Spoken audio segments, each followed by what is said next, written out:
तुला एकदा सांगितलं कळतं का नाही? तू नांदा येणार आहे का नाही? मी पण तुम्हाला एकदा सांगितलंय ना मी येणार नाही म्हणून. का बरं? काय येणार नाही म्हणजे तुम्हाला कळतं का नाही कळत एवढंच सांगा मला. कळतं का? मग काय केलंय काय मी? अहो बिनलाच्या माणसा एवढं 5 वर्ष झाले लग्न झालेली आणि अजून तुम्ही बारकीचे डिओ हिंडता इकडे तिकडे बुरमोड्या. तुम्हाला लाज वाटाय पाहिजे की. आता मला अर्ध्या चेड्या घालून गावात हिंडायला लागतं, मला आवडतं ते.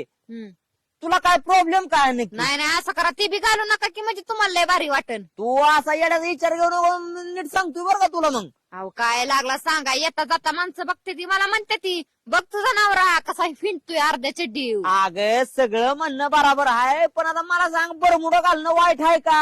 हाय का वाईट? अहो तुमचं लग्न झालंय आता कशाला घालत असता तुम्ही? मी अहो. 10 वेळा सांगितलं तुम्हाला घालू नका घालू नका.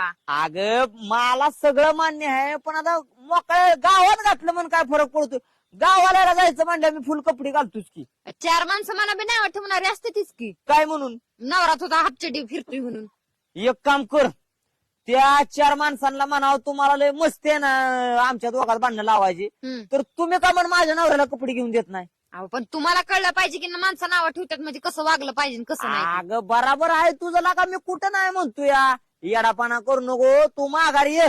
तुम्ही घाण पाण्याची माझी सोय व्हाय ना, मला उपाय झोपावं लागतोय मला. तुम्ही हापचडी घालायला सोडून द्यायचं देणार आहे का नाही? अगं मी देतो सोडून.